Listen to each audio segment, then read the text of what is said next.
guys, how's it going? It's me again. I'm wearing the same clothes. I literally just got done finishing recording another video. I don't know which one's gonna come out first. So depending on which one you see, there's another video on the way already, hopefully.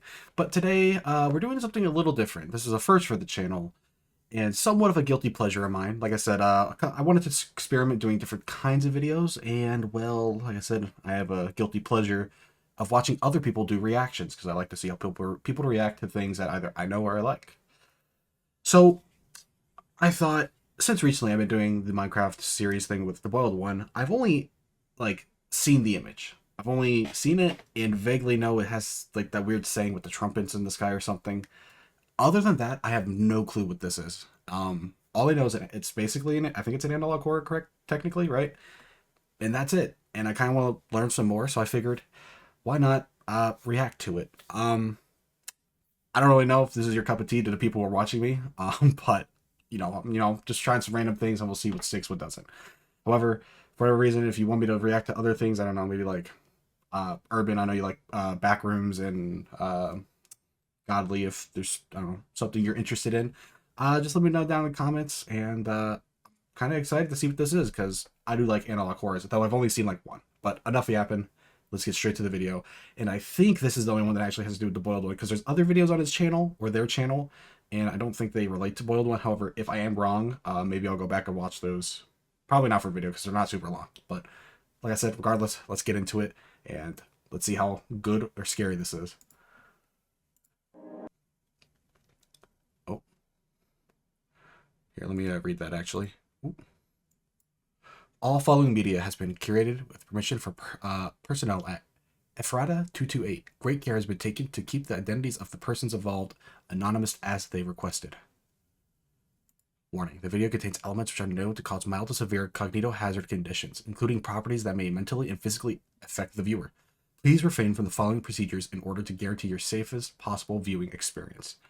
I take that back. I do know that it's an info cognitohazard. Other than that, though, sorry, hiccups. That's all I know. So I'm very, very excited to see what the hype is about, even though I'm kind of late. I've seen this, come out a couple months ago. Make sure you have the following in the vicinity: earplugs, a pencil, a sheet of paper, and a standard Christian Bible open to Psalm 91:10. I have everything except for the earplugs and the Christian Bible. So, if something unusual begins speaking in tongues tangible to the naked ear, insert your earplugs and turn to your pencil and paper. Write the following on the page. What was that? Did that say anything?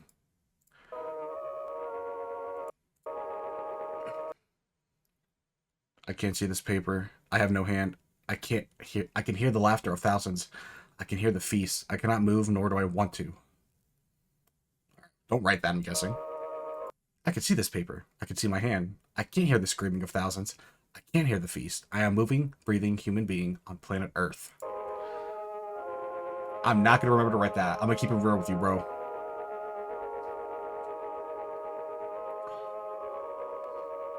After these words are written, recite Psalm 91:10 aloud. If memories and imagery of something unholy persist in your mind, pray. It's all you can do. No evil shall befall you, and no plague shall come near your dwelling.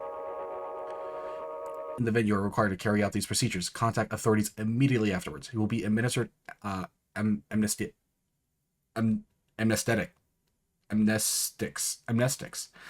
Many appear to lead a normal life afterwards. I'm really good at reading and speaking, by the way, so I apologize. That guy is living a happy, normal life, it looks. Many appear to lead. I see. The Boiled One phenomenon. Here we go. August 13th, 2003. Tree of Heaven. Haven? In the late 1990s, a now classified documentary-based television program was debuted from a local station in Pennsylvania. The program revolved around the woodland plants and animals and was primarily directed towards children. Okay? The star of the show and narrator would talk about the wonders of nature, the dangers of it, how to appreciate it, and most importantly, how to protect yourself from it. Unfortunately, in early 2001, the program would be taken off the air due to the host passing away. Then, something odd happened. On August 13th, 2003, the 13th episode of the series began a rerun seemingly out of nowhere. The following audio recording depicts the beginning segments of the program. Video taken from episode 3, 6, 8, 10, 13 of the program. Today we're venturing into the heart of the forest to find a plant that's as beautiful as it is deceptive. Poison oak. We all know about it, and here in Pennsylvania it's not as common, but still something to look out for. And here on we aim to uncover all the wonderful secrets that nature has to offer, no matter how minuscule or gigantic. So let's get going, shall we? Yeah. I've been to Pennsylvania a couple times. Found primarily in deep North American woodlands, poison oak has many different names and places of origin, also referred to as the tree of heaven. Imagine that? In China and Taiwan, one of these invasive species made its way to America in the 1700s and took its ground here boldly. As many of us know, it's infamous. Okay. During one of the interlude segments, an anonymous broadcast would hijack the program. The broadcast depicted videos of red melted face that spoke to its user in a warm yet deeply disconnected voice. The face and its properties will be hereby referred as Phenomenon 228. As Phenomenon 228 spoke, clips of the footage, even live camera feed monitoring hospitals and bedrooms would be occasionally overlaid on the screen. Through most remembered Phenomenon 228 speaking English, multiple non-English viewers remember understanding every word that was spoken. The following clip is a restored recording of the anomalous broadcast. The duration of the clip has been shortened, and audio has been muffled, reversed, and dampened. These alterations are absolutely necessary to suppress its hazardous attributes as effectively as possible. For maximum safety, watch with blue light glasses and insert your earplugs. Alright guys, make sure you do that right now. I guess. Not me though, I'm a baller, alright? I would tank this. I would just be like, ugh. This is just...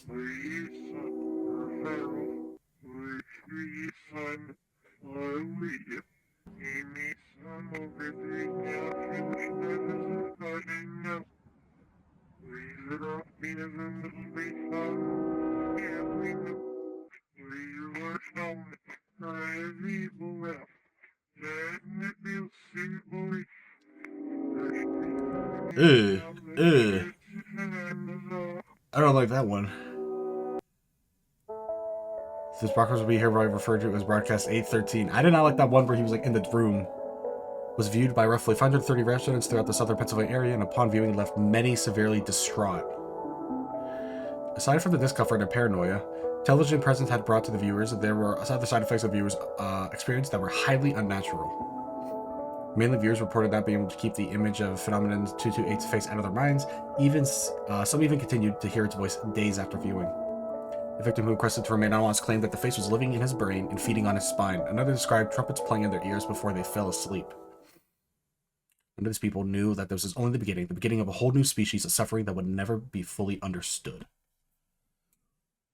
August 14th, so a day after, the Great Northeast Blackout. After the anomalous frequency was detected by television signals troubleshooters, the NERC was ordered by the Efforted branch to have all power grids locally in the state of Pennsylvania disabled to 4 p.m. preferred. Okay. The outage ultimately spread to various parts of New York, New Jersey, Ohio, and even Canada as well, creating the famous Great Northeast Blackout of 2003. Almost 50 million people were without power, some not getting it back until days later. During the confusion caused by the outage, all traces of broadcast 813 were collected by the Ephrata branch and seemingly wiped from the internet, or whatever, including news articles in the works from the morning after the broadcast, internet posts, recordings, and more. The cause of the blackout was promptly covered up and claimed to have been a combination of human error and the result of trees falling onto sagging power lines somewhere in Cleveland, Ohio. But the damage had been done. The aftermath. 12 days after the broadcast was blocked from the air, a historically massive influx of pseudocoma LIS occurred throughout the state of Pennsylvania, leaving 509 people affected and many families in shock. Pseudocoma is the extremely rare condition in which a patient experiences a cerebral spinal disconnection, leaving them to be conscious but unable to move or communicate verbally due to the complete paralysis of all voluntary muscles in the body except for the vertical eye movements and blinking. Okay. That doesn't sound fun. This anomalous outbreak of such a rare condition was regarded as a spectacle by the U.S. Department of Health and was put under governmental investigation immediately. One thing in common with all these cases is that patients had been at home watching TV the night broadcast 813 was aired.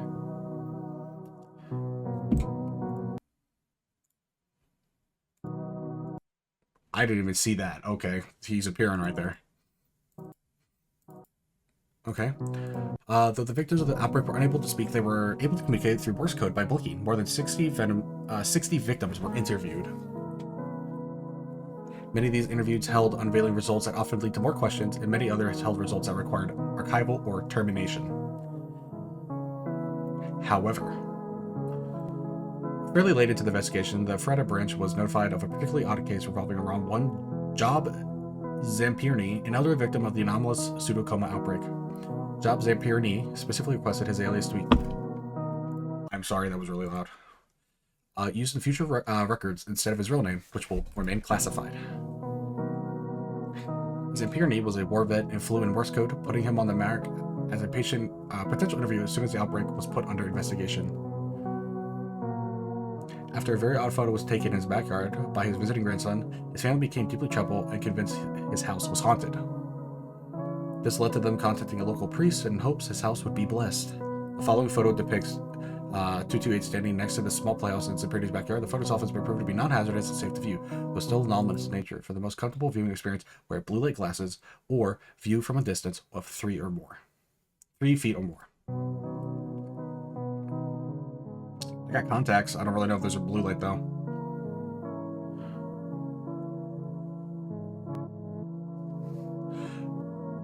Okay. Zamperini claimed something horrible and unholy was within. It would hurt him and possibly others if he described it and what it was telling him.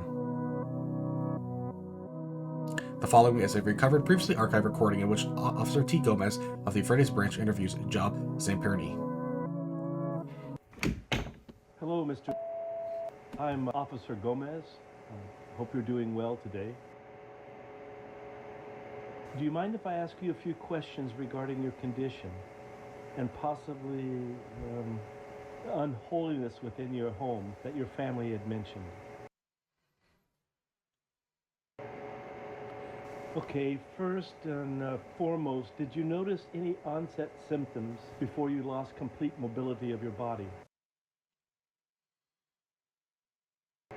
Face, There was a face. When did you begin seeing this face? Interesting. After I saw it on TV, it never left me. Many of the people who have seen the broadcast that you saw on August the 13th described having vivid and upsetting hallucinations. Do you think this is something your brain has created? No, it is in the window. Can you please describe this face to me?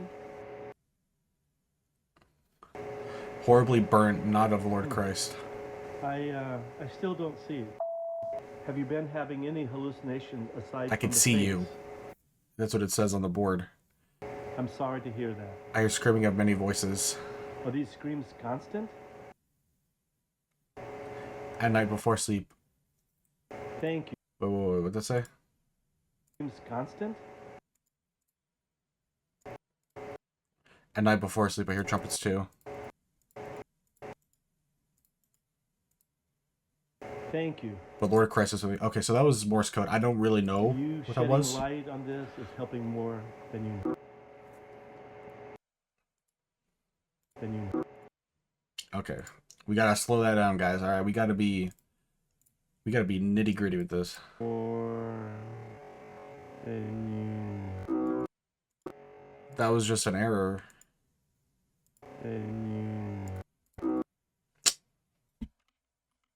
No, not 5 seconds.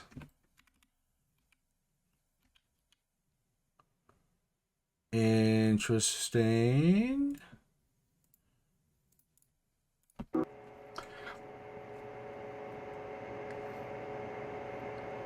Give it to God.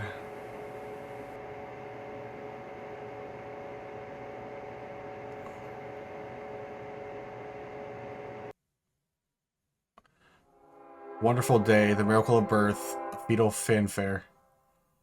Listen closely. Do you hear it? You will hear the laughter of thousands as the sky opens up. You will hear the trumpets play their happy sounds. The streaming blood of life will pour down onto us all. Together, We will be still. Together, a feast fit for a king. Together, melded by love and purest connection. I don't like Be that. still.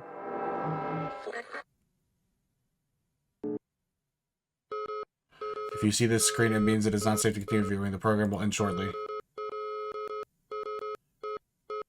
Protocol Breeder 228 has been initiated. Perform the free procedure given to you during the introduction portion of this video immediately. No evil shall befall you, nor shall any plague come near your dwelling. No evil shall befall you, nor shall any plague come near your dwelling. No evil shall befall you, nor shall any plague come near your dwelling. A message from the Sonic Department of Research and... Thanks, Sonic. I'm glad you helped with that. Okay.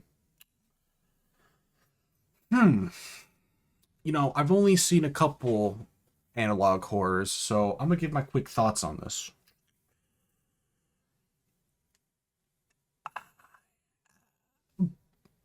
I'm gonna keep it real. Besides, like, the design, I don't really see the whole hype around the boiled one.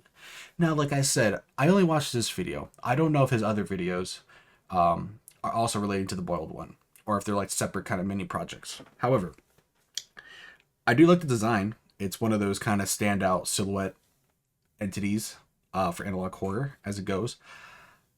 However, if it is just this one video, I don't think there's really enough to get me invested into like the universe of it. There were some cool things I like. I think the like story was pretty decent, you know, analog horror things considered. Though